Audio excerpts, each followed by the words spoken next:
Hi, everyone. Thank you so much for joining us today in our session about the Southeast Asia VC landscape.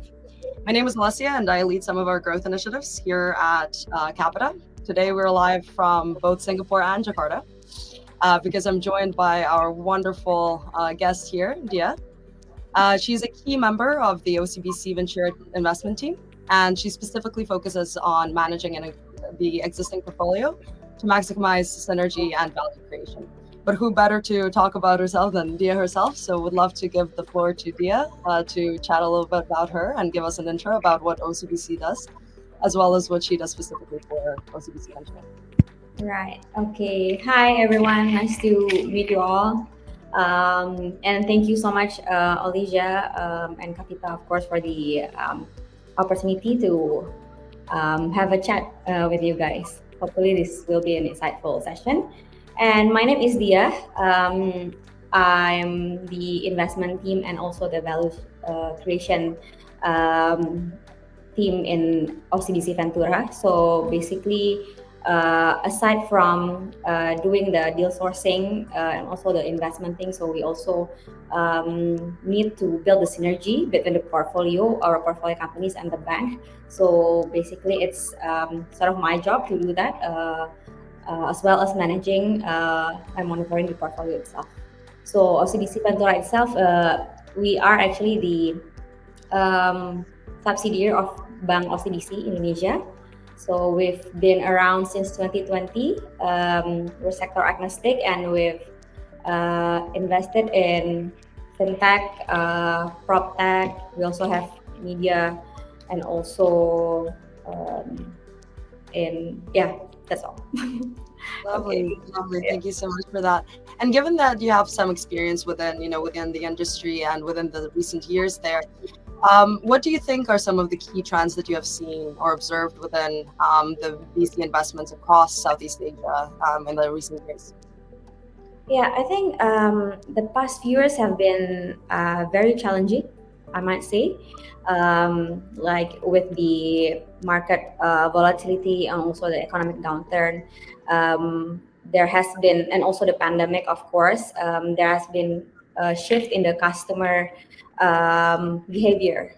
But what we can see from the current condition also, like how persistent and adaptive actually the entrepreneurs in Southeast Asia. Like I think we're very adaptive, as in there are still many new startups emerging.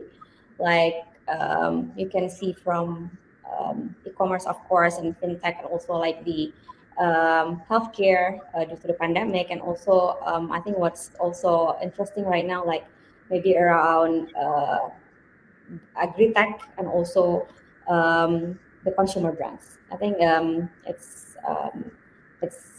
health, wellness, and consumer brands. I think it's one of the most interesting industry right now. Yeah. Lovely. And within these industries, or just in general overall, um, would and talking about the growth and expansion of these startups and how difficult it was over the last couple of years given the pandemic and post-pandemic.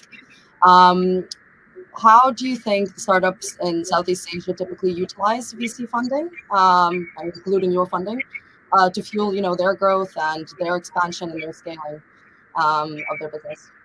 Yeah. When we talk about the VC funding utilization, of course, it's all about scaling the operations. I think so. That's like with the say consumer brands, it's like what we do. What they do is like the product development and also maybe branching out to brick and mortar stores to further enter into new markets and capture new customers, and also of course, the marketing expenses.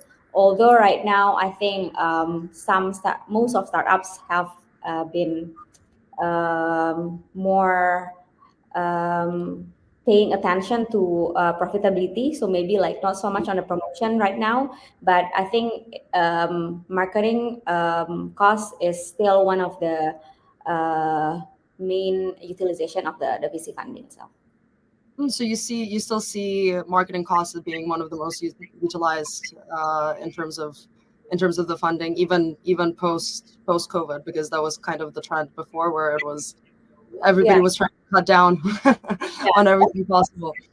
Of course, we see that there has been less promotion, but I Mm, think maybe like with e-commerce, there have been less promotion, but they are still there. Like mhm. it can be in terms of promotion, or maybe like the marketing via the influencers or telegrams, and I think we cannot escape that yet. I think it's still one of the key to drive the revenue as well. Lovely. And you mentioned a couple of sectors and industries that you have seen, growth in. Would love to hear a little bit more about which specific industries and sectors are experiencing the most significant VC funding currently in Southeast Asia, specifically maybe in Indonesia, and then we can venture out into the larger Southeast Asia and talk about that. Yeah. I think right now fintech is still receiving most funding. I Hmm. think both Indonesia and also Southeast Asia, and also still e-commerce. But I think what also interesting right now is health tech and wellness. So Hmm. especially in Asia, we see there are because like VC right now. I think there have been a shift in our focus as well. So not only like a really tech driven companies, but we also seeing like consumer brands. I think it's we cannot deny that it's really an interesting space. So right now, like health tech, healthcare and wellness are very interesting, and also consumer brands right now, especially like us in OCBC Ventura, we're also like doing more deeper research about the wellness space as well. Hmm. Yeah, but I think fintech is still receiving much funding right now, and also maybe Indonesia like agri-tech as well, I more agree. like the ocean tech, yeah, or something. Yeah, Yeah. yeah, Ocean as well. yeah, yeah. Given that that's within Indonesia, do you see different trends outside of Indonesia and Southeast Asia? So, for example, in Singapore or Philippines or Vietnam, uh, I generally see that similar trends for the similar industries. But is there anything that jumps out at you at other in other countries with different industries and getting funding, something that wouldn't get funding usually in Indonesia? Sorry, the difference. So yeah, so in other countries, are there any other trends that you see in terms of which sectors are getting the funding?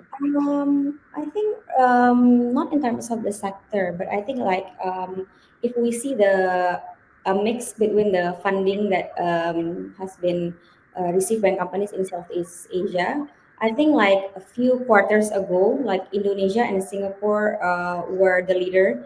I mean, like were the most startups receiving funding, but I think right now. Philippine, I think it's starting to receiving more funding. Maybe not number one, but it's catching up. So not very specific to some sectors, but as a country itself, I think the mix have been the combination have been changing. I think like the That's contribution. Yeah, H1. definitely, yeah, I think we definitely can see that as well here. Huge growth in the last couple of years in terms of the maturity of the startup scene there. So you can see more funding flowing in, Yeah. and bigger companies coming out. So that's it's actually very exciting to see. But talking about funding, something that I think a lot of our viewers here, including me, and then I have a lot of people who are in the startup space. Uh, Given the last couple of years, there were some challenges about actually raising. So, from your perspective, what would be some of the common challenges and obstacles that you see in the startups that are seeking funding? What would be within the region? What would be some obstacles with trying to find the funding? Yeah, I think with this tech winter, I think of course VCs are more. um, selective in playing their fund. So of course, it's more challenging for the startups or the companies to receive, because I think the fund itself, I think, has been smaller. Because also, like, if we see, like, if we're learning from the past uh, 1 to 2 years, like with many layoffs and everything, I think we are, as investors, are more paying attention into profitability, as I mentioned before. So I think we also, yeah, have been more selective, and also it's, of course, for the startups, they need to, they don't need to, not only need to think about how to generate revenue or the GMV, uh, which usually they only think about that. But right now, they also need to think about how to actually build the path to the profitability itself, because it's, yeah, more like uh, like the investors are more scrutinizing about the path to profitability. So I think it's the main obstacles right now. Definitely. And with given that you're an investor yourself, and we're talking about the challenges, what are some, besides finding the path to profitability? What would be some of the things that you're looking out for in startups that you want to invest in? What are some success keys to success? Um, like me personally, when Sure. looking into, And then we can expand into as soon as you're sure. of course, like the revenue model, like, does that company can really make money from their business model? Because sometimes, like, there are many companies that have good idea, like, this is the business model, blah blah blah, but they don't really know how to generate revenue. So of course, it will only, yeah, they will only do like the marketing, the promotion, everything, like, without knowing how to actually maintaining the revenue itself. So that's one, of course. And also, what I like to see more is also, like, from the founders itself, because with startups, we put the money into the company, and also we put our confidence in the founders, right? So we need to see the founders that really understand the market, really understand their products, and also really into that company that they are building, so that the money doesn't go to waste. Definitely. And talking about the money not going to waste, do you have any success stories that you have seen of the way that, a startup has leveraged the VC funding in a, decent way from like your own experience? Okay, maybe like from our own portfolio, like one of our portfolio is Awan Tunai. So it's actually the fintech, like P2P lending for FMCG distributors. So here in Indonesia, as you know, maybe, like, there are many SMEs in Indonesia. They're actually the backbone of our economy. So with the funding that I Want to Know receives from its investors, they managed to deploy the money to those SMEs, which helping them to scale their business. So I think it's one of the real life example that I experience and see in the market. Oh, lovely. And how long did it take them from, initially getting the funding to being able to deploy it in a way that allowed them to scale this much? Uh, since our first investment in 2021, I think they've been growing even up until now. They are serving more and more customers. So I think it's a very good use of funds. That's wonderful. That's really great to hear. And shifting gears here a little bit, I think a lot of our viewers, if you do know Capita, Capita loves everything to do with equity matters. That's our bread and butter. So Yeah.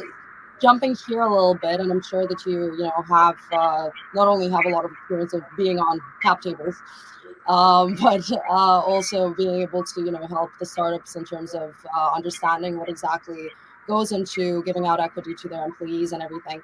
So moving on to that entire element of ESOPs, how do you see currently the startups incorporating the employee stock option plans into their compensation packages? And have there been any trends in the last 2 years specifically and within your portfolios of maybe any changes or any new innovation in terms of how they can deploy these plans? Yeah. Yeah, of course, with ESOPs, like, as we know, it's one of the most interesting, how do I say it, like, attraction, like to attract and to, of course, retain your top talent, right? So maybe like, before, like maybe like the winter tech, maybe I think more employees are offered ESOPs, like maybe not only the very top management. I think like around like the mid level also, in some startups also, maybe like the big ones, like also offered being offered the ESOPs. But I think right now they are still there, but and there are still pool for the ESOPs, but I think not as much employees are being offered. Yeah, I think the founders are also being more selective Mm, um, in offering the ESOPs, but I think it's still one of the way for startups to uh, maybe like uh, one of the key, like for the bargain from the startups. I think it's still one of the most attractive option. right. And with given that not many are offering at least at the rate that you would want to, or at least we would want them to offer the equity up to the employees. In your perspective, what are some of the primary benefits of having a giving out ESOP to the employees, both from the perspectives of the startups as well as the employees yourselves themselves? Yeah. Of course, for the employees, it's a cost-effective way for them to give like compensation to the employees, like to attract them, maybe like as a competitive advantage from the startups as well, without having to expense having the expense right now. So maybe it's the obvious benefits for the company, but I think for the employees, of course, if they are um, staying at the company at the predetermined period of time, like they of course will get the potential for the financial gains from the ESOPs as well. But I think it's also, yeah, maybe for employees, I think when they were offered like ESOPs, then maybe like personally they feel motivated as well. Yeah, to because they feel like they somehow own the company, right? Like they're part of the company. So I think it builds more attachment, and it motivates the employees, which is also good for both the founders and of the company, right? Because the more motivated the employees, the more hopefully the better the job that they do for the company. Definitely, and it really contributes heavily to the retention of Yeah, everything in the right. company.